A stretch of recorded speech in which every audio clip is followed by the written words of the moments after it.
Assalamualaikum warahmatullahi wabarakatuh.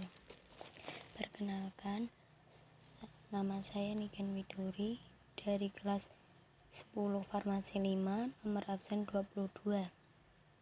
Saya di sini akan menyampaikan tentang kerajaan tulang bawang. Dari sumber-sumber sejarah Cina, kerajaan awal yang terletak di daerah Lampung adalah kerajaan yang disebut Bawang atau Tulang Bawang. Berita Cina tertua yang berkenaan dengan daerah Lampung berasal dari abad ke-5, yaitu dari kitab Liu Sung Su, sebuah kitab sejarah dari masa pemerintahan Kaisar Liu Sung pada tahun 420 sampai 479. Kitab ini diantaranya mengemukakan bahwa pada tahun 499 Masehi, sebuah kerajaan yang terletak di wilayah Nusantara bagian barat bernama Puhuang atau Pohuang mengirimkan utusan dan barang-barang upeti ke negeri Cina.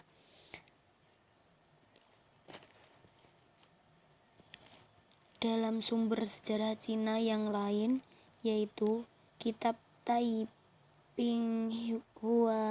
Huang Yuji yang ditulis pada tahun 976 sampai 983 Masehi, disebutkan sebuah kerajaan bernama Tolang Pohuang yang oleh G. Ferran disarankan untuk diidentifikasi dengan tulang bawang yang terletak di daerah pantai tenggara Pulau Sumatera, di selatan Sungai Palembang, Sungai Musi.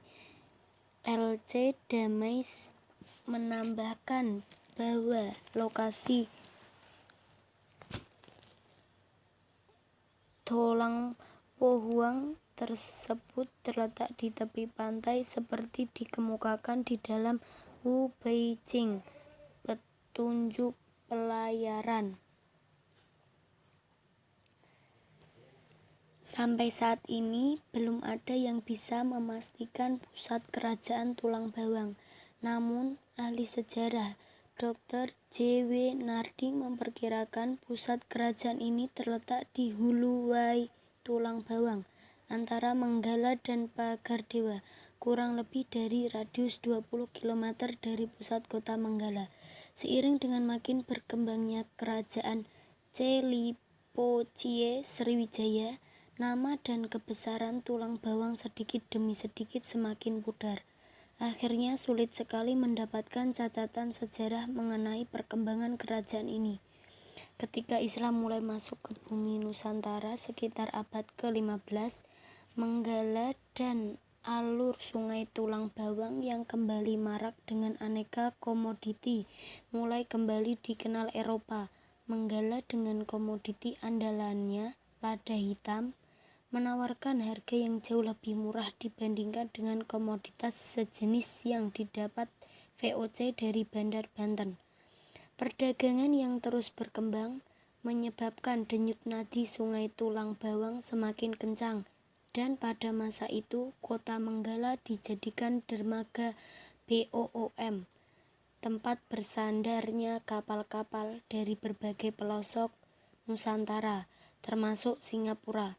Perkembangan politik pemerintahan Belanda yang terus berubah membawa dampak dengan ditetapkannya Lampung berada di bawah pengawasan langsung Gubernur Jenderal Herman Williams Daendels mulai tanggal 22 November 1808.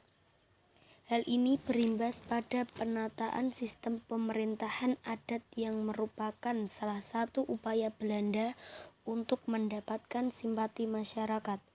Pemerintahan adat mulai ditata sedemikian rupa sehingga terbentuk pemerintahan marga yang dipimpin oleh kepala marga. Kebuayan wilayah tulang bawang sendiri dibagi dalam 3 kebuayan, yaitu Buai Bulan, Buai Tegamuan, dan Buai Umpu. Tahun 1914 menyusul dibentuk Buai Aji. Sistem pemerintahan marga tidak berjalan lama.